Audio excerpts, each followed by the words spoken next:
So yeah, welcome to EC Social. I know George has talked about it already. My name's James. Jamie. That's Jamie.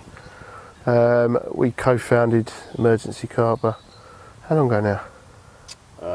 2000, well, it's just before COVID, wasn't it? Yeah. Just before, well, during COVID. Yeah. So it's got to be 3 years. About that, yeah. Yeah.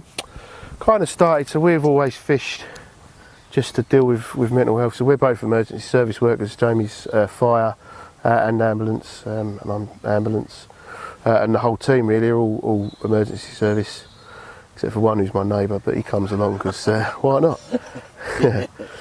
But yeah, so we fish to deal with mental health and mental wellness for our own health, and it suddenly dawned on us that other people could benefit from it.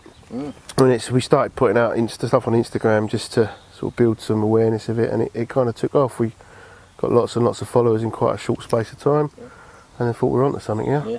It was great because I could just babble on camera for hours, and then all of a sudden I became I think I inherited the face of the charity. Yeah. And what a face it is and all.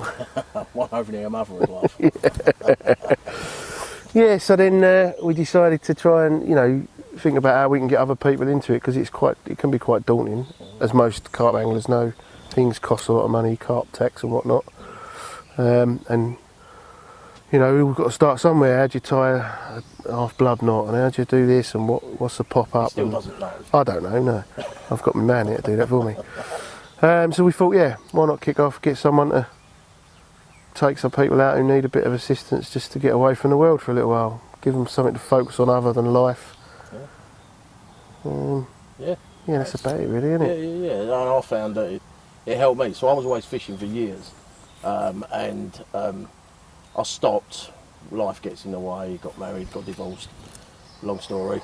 And then so I remember I was sitting there one day, and I remembered how great fishing was, and it took me back to when I was a child, and how you would catch just little tiny roach, and you'd smile, and I sort of remembered that feeling and thought, I really want to smile again, because I was going through a lot of bad times and being diagnosed with PTSD.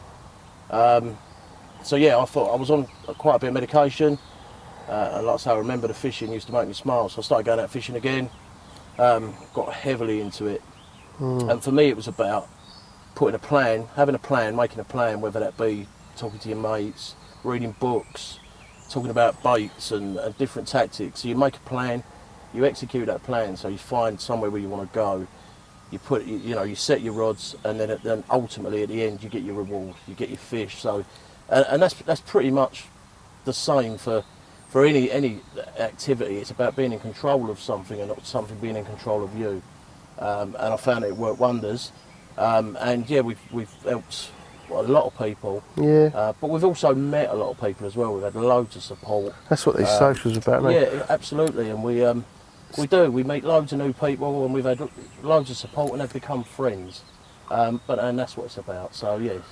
and we run these socials predominantly. We started doing it to raise some money so we could continue doing the good work, but it's turned into a bit of a thing now where we've met a lot of good people through it, a lot of good mates.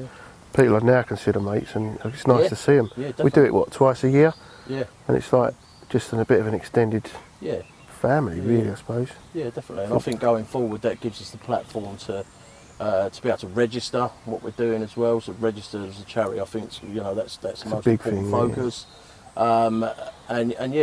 It's just about sort of promoting and going forward, carrying on doing what we're doing, and the end goal that we aim to do is to have some form of social prescribing model in the future, where we can sort of have people come to us, and we can offer them a package of fishing and therapy as well. It's one step at a time. It's still in its infancy stages. Yeah, we've got the backing of the Angling Trust, haven't we? Yeah, so we're as well. doing more and more. We're linked with ClubCarp, who take veterans. They essentially do the same as us, but they're a little bit further forward than we are. But they'll take referrals as well from us. Absolutely, and so we've got some good referral pathways. Also, lots of support from people like George from ClubCarp, ClubCarp you mentioned. Ridgemonk have been really good to us as well. So it's we love it, and ultimately we meet really good people we we meet friends and we smile. We help people along the way. I smile now. I'm not angry anymore. No, yeah, you used to be angry. Used to be really angry, but that's got better, thank God. Yeah, so it's all about smile. And I say to people, they say, "Oh, you're very deep. You go deep."